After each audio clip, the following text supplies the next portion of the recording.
Ogwu ego na-use human parts. Ogwu ego na-use human being item. Ibe dị na mmadụ ka eji agwa ogwu ego.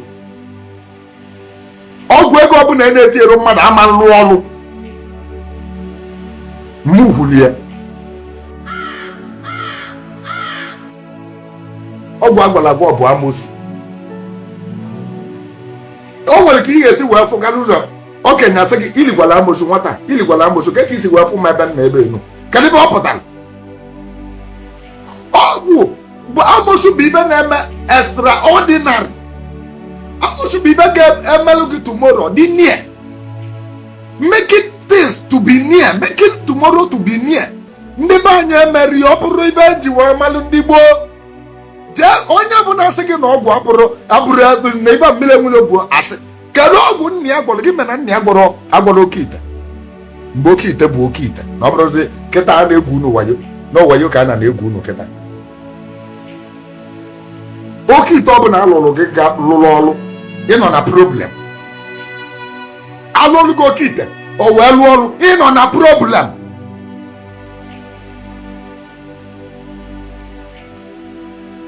Ọ bụ na wayo ka egwuru gị kenere chi gị. Ọ bụ na alụrụ ya ọ bụ na ọ lụrụ ọrụ kenere chi gị.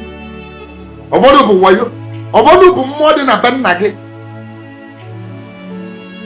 Ogwu ego bụ sending a spirit against your chi.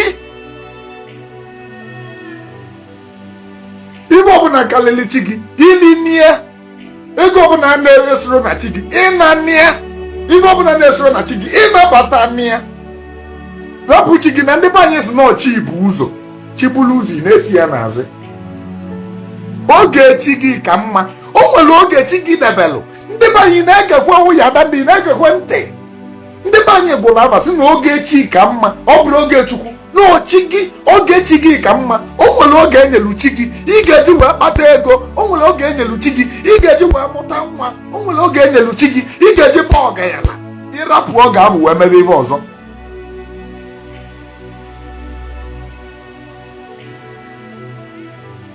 Ịrapụ oge ahụ wee mebe any other thing.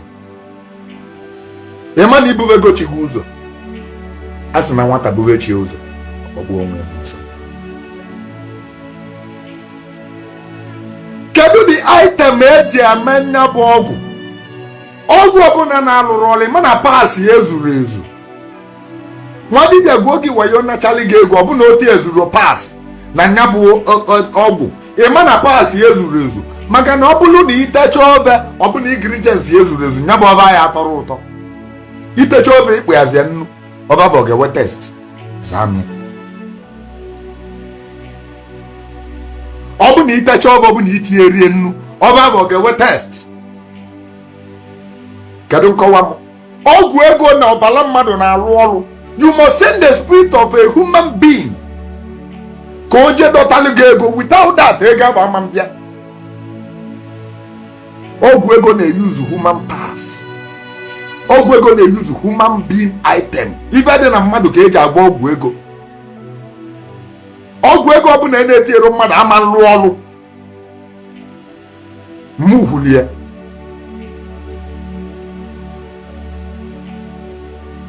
Ogwu ego ọ bụ na na-etinyere mmadụ ama nrụ ọrụ. Mana dibịa ahụ amara agbọ. Dibịa bụ ejezi mọchụwarị je weta ọkpụkpụ maọbụ gbata mmiri. Oke ibe dị na mmadụ maọbụ chọba ntutu isi mmadụ maọbụ chọba aja ọkpa mmadụ. Dibịa bụ ejezi jepụta ọgọdọ mmadụ anọkịta gbasa akwa na village ebele ọgọdọ. Agwa nwaanyị mmadụ mma ọ gbasa anya eje bechali ebechalụ. Eji agba ọgwụ ego. Without those things it can never work perfectly.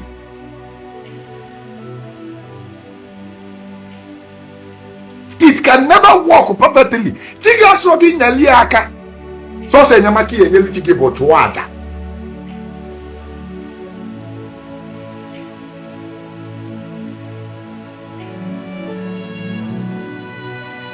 Ogwu ego ọ bụ na na-etinyere mmadụ can never work perfectly. Obodo na-eje achọ onye kwalu mbu, onye nwere hotchback. Baka eji agba ọgwụ ego oruru. Fa bụ the best. Nya bụ the best. Onye ọbụla kwalụ hotchback, onye ọbụla kwalụ mkpukpu, onye kwalụ mkpukpu, Fab the best a na-achọ eji agba ọgwụ ego. Agwa gị na onye bi na nnyo maali nnyo, aja onye na-azụ ka ọ maala anya. A sị na ochie azịza maala ebe ọnụ agbịsị dị. Obodo ọgwụ ahụ ị na-agwụ ụgwọ ya bụ onye kwalụ mbu ka a na-echọ eje n'ebe enili ya abụọ ọnya. Onye kwalụ mbu enyi ya nye wee mala ebe enili ya abụọ the person. Abụọ ọnya. Mgbumgbu onye kwalụ mgbumgbu ịma maka nke a.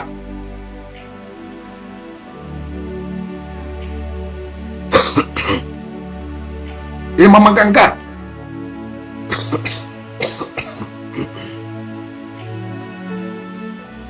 Ewesi na onye kwalụ mgbumgbu wee pụta. Ọ nwere nke a na-achọ ọkpụkpụ onye nwere accident. Ọ nwere nke a na-achọ ọkpụkpụ onye nwụrụ na accident amonitọ ya. Mutual attendance na-alụsị ya. Ọkpụkpụ onye nwụrụ na accident achọrọ ya. Ebubete ya na ọ nwụrụ, o si na ọ nwụrụ na accident. Achọba ọkpụkpụ ya. Ọ bụ na ọ nwere ebe ọkpụkpụ ya gbajiri agbaji, amịlị ya.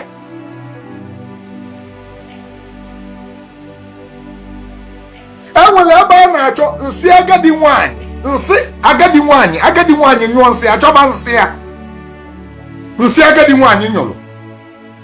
Anwa wee weta nsị ya bụ ewere nye m ọgwụ, agadi nwanyị anwụrụ. Spirit ya eje achụba ego.